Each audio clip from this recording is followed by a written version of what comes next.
आप देख रहे हैं क्वेश्चन आवर। नमस्कार, मैं हूं अजय कुमार। देश का राजनीतिक पारा किस तरह से गर्म हो रहा है, यह प्रमाणित करता है प्रधानमंत्री नरेंद्र मोदी पर बार बार किए गए राहुल गांधी का प्रहार। राहुल गांधी ने पहले कहा था कि अगर वो अपनी जबान खोलेंगे तो देश में भूचाल आ जाएगा। फिर उन्होंने कहा कि उन्हें संसद में बोलने नहीं दिया जा रहा क्योंकि उनके पास प्रधानमंत्री नरेंद्र मोदी के भ्रष्टाचार के बारे में, व्यक्तिगत भ्रष्टाचार के बारे में तमाम जानकारी है। और अब रैली में राहुल गांधी सीधे तौर पर प्रधानमंत्री नरेंद्र मोदी पर भ्रष्टाचार के न सिर्फ आरोप लगा रहे हैं बल्कि उन्हें सत्यापित करने का दावा भी कर रहे हैं। ऐसे में लग रहा है जैसे कि प्रधानमंत्री नरेंद्र मोदी के बहाने इस देश की राजनीति को गरमाने की कांग्रेस पुरजोर कोशिश कर रही है। आइए आपको दिखाते हैं कैसे भारतीय जनता पार्टी ने प्रधानमंत्री नरेंद्र मोदी पर किए गए तमाम हमलों का मुंहतोड़ जवाब देने की कोशिश की है।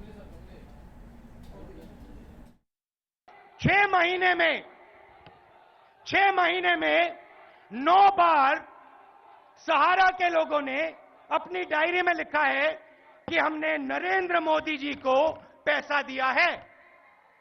अब नरेंद्र मोदी जी, आप 2-3 चीजें मुझे बताइए। ये जो रिकॉर्ड है सहारा का, 2.5 साल से इनकम टैक्स डिपार्टमेंट के पास है। इस कागज पे इनकम टैक्स लोगों के दस्तखत हैं। इनकम टैक्स लोगों ने कहा है इन कागजों पे इंक्वायरी होनी चाहिए। 2.5 साल से इंक्वायरी क्यों नहीं हुई? ऑगस्टा वेस्टलैंड करप्शन के मामले में कांग्रेस के नेताओं के नाम आ रहे हैं, उनके परिवार का नाम आ रहा है। उसको लेकर बहुत परेशान है। परिवार का नाम आया था इटली में भी और यहां भी इन्वेस्टिगेशन चल रहा है। तो अब जब बार बार परिवार तक बात पहुंची है ऑगस्टा वेस्टलैंड में, तो ध्यान बटाने के लिए राहुल गांधी ने यह बेबुनियाद स्टेटमेंट दिया है। 2.5 साल से इंक्वायरी क्यों नहीं हुई? और ये जो 9 बार ये कह रहे हैं कि आपको पैसा दिया गया है, क्या यह सच है? जनता कभी इस पर विश्वास नहीं करेगी। बेबुनियाद झूठे आरोप लगाना उनकी फितरत में हो गया है। ये बार बार वो लगाते रहे हैं। इसलिए एक भ्रष्टाचार के सबसे बड़े संरक्षक के रूप में 10 साल से अपना राजनीतिक आचरण करने वाले राहुल गांधी से और कोई अपेक्षा हो नहीं सकती है। राहुल गांधी तो हमलावर हुए ही हैं, लेकिन ऐसा लगता है कि दोनों पार्टियों के प्रवक्ता भी अगर बस चले तो एक दूसरे का खून कर डालें। डायरी में जो एंट्री है वो सच है या झूठ है? एक्सेल शीट और कंप्यूटर में जो ईमेल है वो सच है या झूठ है? और अगर झूठ है तो निष्पक्ष जांच करवाएं ताकि दूध का दूध, पानी का पानी सामने आए। ये प्रधानमंत्री जी की, मेरे आदरणीय मित्र, विश्वसनीयता का प्रश्न है। उनका नारा था मैं खाऊंगा ना खाने दूंगा। तो अब ये जरूरत है कि वो भी इस इम्तिहान से गुजरें और अपने आप को पाक साफ साबित करें। और यही माननीय राहुल गांधी जी ने कहा भी है। देखिए, राहुल गांधी जी जिस प्रकार से अपरिपक्वता दिखाते हैं, ये आज पुनः एक बार झलक के आई है। सुप्रीम कोर्ट ने इन्हीं सब मामलों पे, जिस विषय पे आज राहुल गांधी कह रहे थे, सुनवाई भी की थी। और सुनवाई करने के पश्चात प्रशांत भूषण जी से कहा भी था कि अनसब्सटैंशिएटेड एलिगेशंस, बिना सबूत के एलिगेशंस नहीं लगाना चाहिए प्रधानमंत्री पर, और इस पर वह कोई भी इन्वेस्टिगेशन ऑर्डर नहीं करेगी क्योंकि इस पे कोई तथ्य नहीं है। स्वाभाविक रूप से जब सबसे highest court of the country, जो कि हमारा सबसे उच्चतम न्यायालय है, अगर उन्होंने ये कह दिया है, सुप्रीम कोर्ट ने कह दिया है कि इसमें कोई तथ्य नहीं है, उसके बाद भी राहुल गांधी उसमें तथ्य बनाने की कोशिश करते हैं, तो कहीं ना कहीं राहुल गांधी जी सुप्रीम कोर्ट की अवमानना कर रहे हैं, जनता की भावना की अवमानना कर रहे हैं। अगर राजनीतिक पारा गर्म हो रहा है तो अब लोगों का धैर्य का बांध भी टूट रहा है। और वो इसलिए नहीं कि लोग परेशान बहुत ज्यादा हो गए, बल्कि इसलिए कि सरकार और रिजर्व बैंक ऑफ इंडिया एक के बाद एक इतने सारे गाइडलाइंस 8 नवंबर से नोटबंदी को लेकर जारी कर चुके हैं कि अब आम आदमी को समझ में नहीं आ रहा कि भाई करें तो क्या करें। सिर्फ रिजर्व बैंक ऑफ इंडिया ने 60 सर्कुलर निकाले, 60 सर्कुलर आरबीआई के निकले हैं। और अगर हम केंद्र सरकार और रिजर्व बैंक के सर्कुलर और तमाम फरमानों को देख लें, तमाम मॉडिफिकेशंस को देख लें, तो 100 से ज्यादा मर्तबा ऐसा हो चुका है कि क्या किया जाए और क्या ना किया जाए। अब इसे लेकर 5,000 रुपए के जमा करने के हेतु केवाईसी लेने की बात जो कही गई थी, उसे अब आरबीआई ने विरोध के बाद वापस ले लिया है। जाहिर सी बात है, लोग समझ नहीं पा रहे कि सरकार करना क्या चाहती है। अगर सरकार को इस बात की जानकारी थी कि काला धन सफेद करने की बड़ी पैमाने पर साजिश की जानी है इन 10 दिनों के बीच में, तो फिर इस अधिनियम को वापस लेने का मतलब क्या है? यानी कि सरकार ढूलमूल तरीके से नोटबंदी के इस पूरे मामले पर चल रही है और ऐसा लगता है जैसे कि सरकार को इस बात का गुमान ही नहीं है कि क्या सही है और क्या गलत।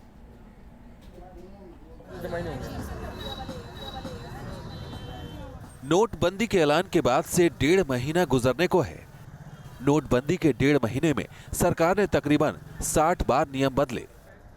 पहले पीएम ने 30 दिसंबर तक मियाद दी, फिर सरकार ने आराम से पैसे जमा करने की अपील की। इस हफ्ते एक नया नियम बनाया और 2 दिनों के अंदर इसे वापस भी ले लिया।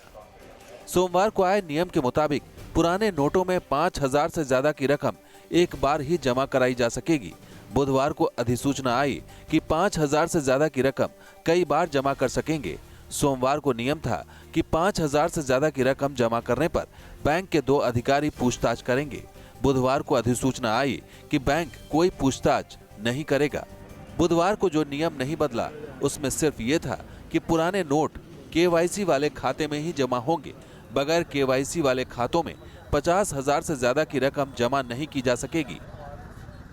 सवेरे कुछ निर्णय आता है, शाम तक कुछ और हो जाता है और दूसरे दिन हम सवेरे जब अखबारों के पन्ने खोलते हैं तो निर्णय पूरी तरह बदल चुके होते हैं। सरकार दृढ़ प्रतिज्ञ नहीं दिखती। तो ये जो निर्णय है वो स्वागत योग्य है और राहत देगा छोटे व्यापारियों को। जब तक ये फैसला आया तब तक 2 दिनों के अंदर देश में लाखों लोगों को बैंकों में पुराने नोट जमा करने में परेशानी हो चुकी थी। दरअसल नोटबंदी में जनता को 3 तरह के फैसलों के मुताबिक चलना पड़ रहा है। सरकार किसी फैसले का ऐलान करती है, रिजर्व बैंक उस फैसले को लागू करने की शर्त बताता है और बैंक अपने अपने हिसाब से लोगों पर उसे लागू करते हैं।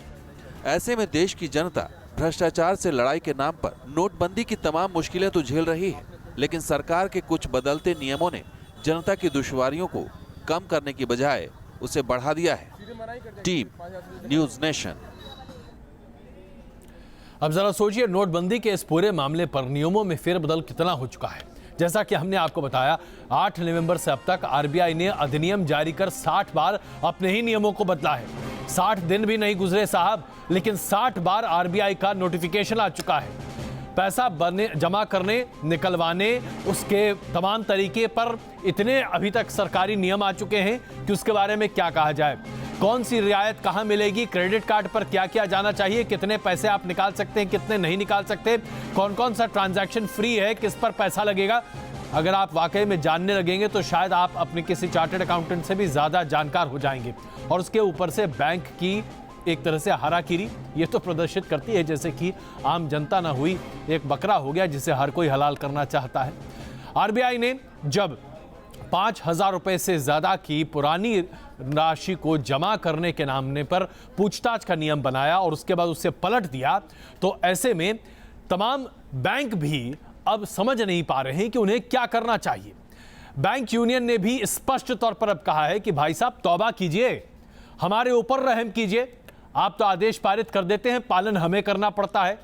60 दिन भी नहीं गुजरे, 60 आदेश आपने पारित कर दिए और इसमें किसी को क्या याद रहेगा कि किस आदेश को पालन किया जा रहा है और किसका नहीं। ऐसे में बैंक के अधिकारी अब आरबीआई से ही 2-2 हाथ करने को तैयार हैं। नोटबंदी में लोगों को नए नए नियमों से जितनी तरह की मुश्किलों का सामना करना पड़ रहा है, उससे कम परेशानियां बैंक वालों को नहीं है। नोटबंदी के बाद करीब 1.5 महीने से 60 बार नए नए आदेशों के मुताबिक काम कर रहे बैंक वालों को अब आरबीआई के नए नोटिफिकेशन का इंतजार रहता है। ऐसे में रिजर्व बैंक के फैसलों को लेकर all India bank employees association ने सवाल उठाए हैं। अब उनको उनकी गलती को एहसास कर लिया उन्होंने और वो करेक्शन कर रहे हैं। अब वो कह रहे कि केवाईसी जो कंप्लायंट अकाउंट्स हैं वहीं पे होगा। आप कहिए जनधन अकाउंट भी केवाईसी कंप्लायंट ही है। सवाल ये है कि अगर पुराने नोट बिना सीमा के सिर्फ KYC वाले खाते में ही जमा होंगे तो फिर जनधन खातों में काला धन बढ़ने का खतरा बरकरार है। बैंक एसोसिएशन का कहना है कि बार बार बदलते नियम बताते हैं कि RBI ने सरकार के फैसलों के मुताबिक तैयारी नहीं की थी। और प्राइम मिनिस्टर जी इतने कॉन्फिडेंटली कह रहे हैं कि ये डिमोनेटाइजेशन स्कीम अच्छी है, तो फिर रिजर्व बैंक ऑफ इंडिया का कॉन्फिडेंस कहाँ गया है? उसकी तैयारी कहाँ है? अब नोट पूरी तरीके से नहीं आ रही है।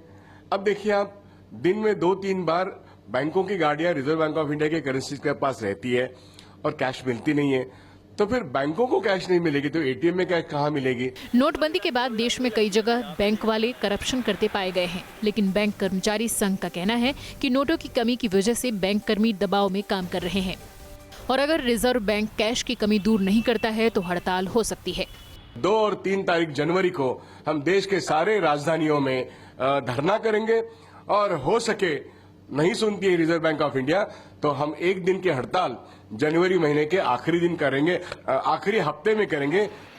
नोटबंदी के बाद रिजर्व बैंक कहता रहा है कि नोटों की कोई कमी नहीं है, लेकिन बैंकों ने नोटों की कमी की शिकायत हरदम की है। अब देखना है कि 1 जनवरी तक ये शिकायत दूर हो पाती है या नहीं। Team news nation. सभ्यता के तौर पर हमें यही सिखाया गया है कि आप हमेशा सच बोलें। अब सवाल हम यहां पर सिर्फ ये खड़ा करना चाहते हैं कि सच कौन बोल रहा है भाई? सरकार सच बोल रही है क्या? क्या वाकई में मुश्किलें कम हो गई? रिजर्व बैंक ऑफ इंडिया क्या सच बोल रहा है? क्या वाकई में नोटों की कमी नहीं है? बैंक क्या सच बोल रहे हैं जो कह रहे हैं कि हमारे पास नोट नहीं है? और आम जनता का क्या? आम जनता क्या वाकई में सच नहीं कह रही जब वो कह रही है कि हमें घंटों लाइन में खड़ा रहना पड़ता है, बैंक में पैसे मिल नहीं रहे हैं और जिंदगी दुश्वार है? ऐसे में आज सवाल सरकार और सबसे बड़ी बात है प्रधानमंत्री नरेंद्र मोदी पर खड़ा है कि भाई किसी पर तो विश्वास करने लायक छोड़िए, हमें कोई तो सच बोल रहा है। जाहिर सी बात है हम ये मानते हैं कि जनता सच बोल रही है। आइए आपको ले चलते हैं जनता के बीच।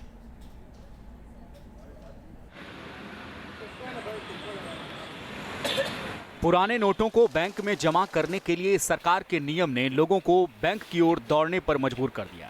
हाथों में 500 और 1000 के नोट लेकर लोग फिर बैंकों की कतार में थे। सोमवार को आए नियम के मुताबिक लोगों को अपने ही पैसे जमा करने में कितनी दिक्कतें आ रही थीं, इसकी पड़ताल के लिए हमारे संवाददाता पूर्वी दिल्ली के मयूर विहार इलाके में पहुंचे। आप यहां पर पहुंचे, कितना पैसा जमा कराने के लिए? 40,000। क्या कह रहे हैं बैंक वाले? बैंक वाले बोल रहे हैं कि नहीं, आप बस 5,000 की जमा कर सकते हो। जो नई शर्त कही गई थी उसमें ये कि आपको सोर्स बताना पड़ेगा कि आपके पास ये आया कहाँ से, और दूसरा ये कि आपने अभी तक जमा क्यों नहीं कराया गया। एक परफॉर्मा सेट किया गया था, क्या ऐसा कोई परफॉर्मा आपको यहाँ पे दिया गया? नहीं, वैसे तो कुछ नहीं दिया हुआ है। परफॉर्मा उन्होंने नहीं दिया? नहीं, बस उन्होंने यही बोल रहा है कि आप पहले अगर जमा किया है तो अभी बस आप एटलीस्ट 5,000 रुपये जमा कर सकते हो, उसके आगे आप नहीं कर सकते। इस हाउसवाइफ का पैसा बैंक वालों ने जमा करने से तो मना कर ही दिया, साथ ही आरोप है कि इनसे उठपटांग सवाल जवाब भी किए गए। वही है ना, मना कर रहे हैं, बोले एक काम कर लो आप, फिर अपना घर में ही रख लो, जमा करना है तो अपने घर में कर लो। ये कहाँ की मतलब बेहुदा बातें हैं। इसी बैंक के बाहर मौजूद 2 और महिलाओं ने बताया कि भीड़ कम होने के इंतजार में उन्होंने पहले पैसे नहीं जमा कराए और अब उनकी बचत के पैसे भी बैंक जमा नहीं कर रहे। एक है लड़के और एक लड़की आई थी, वो लोग काफी परेशान थे, वो तो लौट भी गए। मना कर दिया कि 10,000 नहीं होंगे और आज ही लास्ट हो रहे हैं, फिर बाद में होंगे भी नहीं। किसी को टाइम नहीं मिला पहले, तो अब तो इंसान, अब टाइम मिला है तो अब तो जमा करेगा ना। इन आम लोगों के सवालों का जवाब जब पीएनबी के अधिकारियों से जानने की कोशिश की गई तो उन्होंने बात करने से ही मना कर दिया। Arvind Singh, News Nation, Delhi. तो देखा आपने किस तरीके से लोगों को आज भी दिक्कतें आ रही हैं। वो तब है जबकि रिजर्व बैंक ऑफ इंडिया ने अपने तमाम आदेश वापस लेने की बात कही थी। पैसा जमा करने में मुश्किल, पैसा निकालना उससे भी ज्यादा मुश्किल। जिए तो जिए कैसे मोदी जी, ये तो बता दीजिए। सरकार ने यह फैसला लिया है कि तमाम सरकारी कर्मचारी, चाहे वो किसी भी ग्रेड के हों, ग्रेड 1, 2, 3, 4, उन सभी कर्मचारियों को ज्यादा से ज्यादा कोशिश की जाएगी कि सीधे उनके अकाउंट में पैसा दिया जाए। हाँ, इस पर कोई प्रतिबंध नहीं है। कैबिनेट के इस फैसले में यह प्रतिबंधित नहीं है कि ग्रेड 4 एम्प्लॉयज को कैश पैसे नहीं दिए जाएंगे, लेकिन अब सरकार पूरी तरीके से कैशलेस होने की तैयारी कर रही है। अब एक सवाल हम आपके सामने रखना चाहते हैं। पिछले 2.5 साल से मोदी सरकार ने यह तय कर रखा था कि कैशलेस होना अत्यंत आवश्यक है। ऐसे में तमाम सरकारी कर्मचारियों को सीधे बैंक अकाउंट में पैसा देने में क्या दिक्कत थी, जो अचानक नोटबंदी के बाद सरकार को यह सूझी, और वो भी 1 महीने बाद जब दिक्कत होने लगी। सरकार वाकई में बड़ी असमंजस में है। अब कैश में नहीं मिलेगी सैलरी, अब चेक के जरिए या फिर अकाउंट के जरिए ही दी जाएगी सैलरी। मोदी सरकार ने मिशन कैशलेस को एक कदम और आगे बढ़ाया है। सरकार ने पेमेंट ऑफ वेजेज एक्ट 1936 में अमेंडमेंट की तैयारी कर ली है। सरकार ने सीधे ऑर्डिनेंस के जरिए इस बात का फैसला किया कि इंडस्ट्रीज को एम्प्लॉइज को सैलरी चेक या इलेक्ट्रॉनिक मोड से देने का नियम होगा। बिल पास होने के बाद राज्य सरकारों को ये इजाजत होगी कि वो इंडस्ट्रियल या दूसरे एस्टैब्लिशमेंट्स को सैलरी कैशलेस करने को कहे। The state governments, they have their own wages and minimum wages fixed by the state government, and in different states different minimum wages are there. So that way center will not come in the picture. सरकार के मुताबिक payment of wages amendment bill 2016 15 दिसंबर को लोकसभा में पेश हो चुका है। सरकार के इस फैसले पर कांग्रेस सवाल खड़े कर रही है। इस देश के 90% मजदूरों की जिंदगी की वास्तविकता जानते या समझते भी हैं, क्योंकि उसको तो आज भी डेली वेज के तौर पर हर रोज का पैसा चाहिए, या उसको वीकली पैसा, हफ्ते में पैसा दिया जाता है, या 15 दिन में और कभी कभी महीने में। सरकार इस बिल को अगले साल बजट सेशन में पास करा सकती थी, लेकिन सरकार 2 महीने इंतजार नहीं करना चाहती। हालांकि इस ऑर्डिनेंस को पूरी तरह लागू कराने के लिए सरकार को 6 महीने के भीतर इसे संसद से पास कराना होगा। सरकार जानती है कि कैश की किल्लत इतनी जल्द खत्म नहीं होने वाली, इसीलिए पेमेंट ऑफ वेजेज अध्यादेश को मंजूरी देकर सरकार ने उन करोड़ों कर्मचारियों को राहत देने की कोशिश की है जिनकी सैलरी कैश में आती है और गुजारा कैश पर होता है। वीडियो अनिल शर्मा के साथ मधुरेंद्र कुमार, न्यूज नेशन, दिल्ली। और आइए अब आपको दिखाते हैं एक ऐसी खबर जिसे देखकर आप कहेंगे कि भाई काले धन पर अगर कार्रवाई की इस तरह की बातें सामने आई तो फिर सरकार के वरिष्ठतम अधिकारियों पर क्या वाकई में शक नहीं होगा। तमिलनाडु के चीफ सेक्रेटरी राम मोहन राव के चेन्नई समेत कई ठिकानों पर इनकम टैक्स विभाग के छापे पड़े हैं। इन छापे में क्या क्या मिला इसका खुलासा अभी नहीं हुआ है, लेकिन हम आपको ये बता दें कि ये छापे खुद चीफ सेक्रेटरी साहब के ऊपर नहीं हो रहे बल्कि उनके बेटे के ऊपर हो रहे हैं। सवाल ये उठता है कि उनका बेटा तो उन्हीं के घर में रह रहा था, और क्या एक पिता को यह पता नहीं कि उनका बेटा क्या कर रहा था। चेन्नई के अन्ना नगर इलाके में ये तस्वीरें उस वक्त की हैं जब तमिलनाडु के चीफ सेक्रेटरी राम मोहन राव के कई ठिकानों में से एक पर आयकर विभाग का छापा पड़ा था।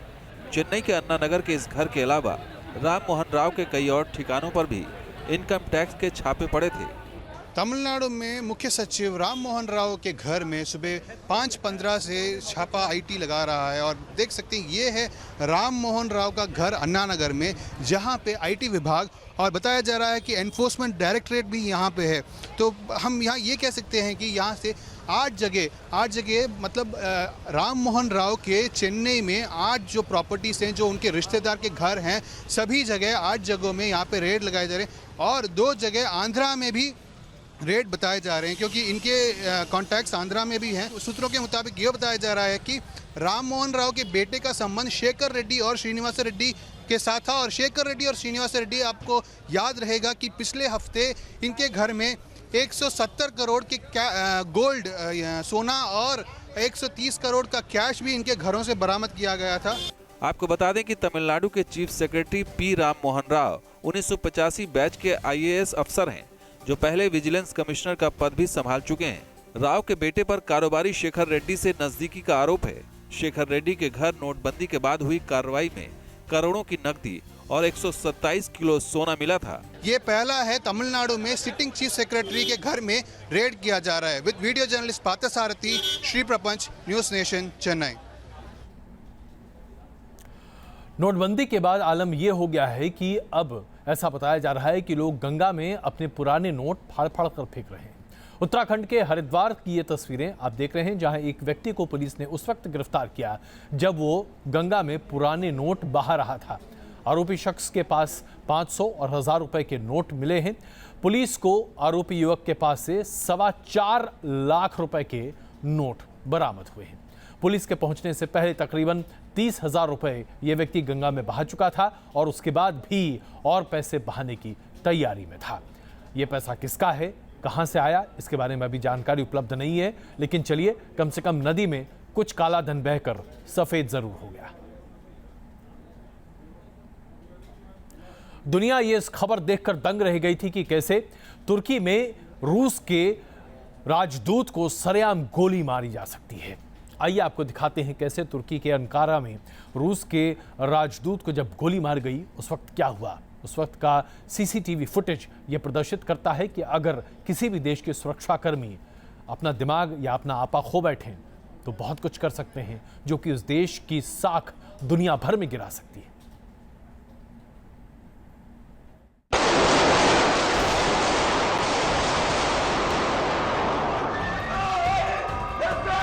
इन तस्वीरों ने दुनिया को हिलाकर रख दिया। हमलावर ने गोली मारकर रूसी राजदूत की जान ले ली। तुर्की में रूसी विमान मार गिराए जाने के बाद ये वारदात रूस के लिए दूसरा बड़ा झटका था। तुर्की के एक सुरक्षा कर्मी ने रूसी राजदूत आंद्रेई कार्लोव की हत्या कर दी। आइए हम आपको वारदात से पहले के 1.5 मिनट की पूरी कहानी से रूबरू करा दें। तुर्की की राजधानी अंकारा में एक फोटो प्रदर्शनी में शिरकत करने पहुंचे रूस के राजदूत आंद्रेई कार्लोव भाषण दे रहे हैं। उस वक्त हमलावर मेवलूत एंदितास उनके पीछे बाईं ओर खड़ा है। मेवलूत अपने कॉलर और टाई को सही करता है और फिर कोट के अंदर रखे पिस्टल को टटोलता है।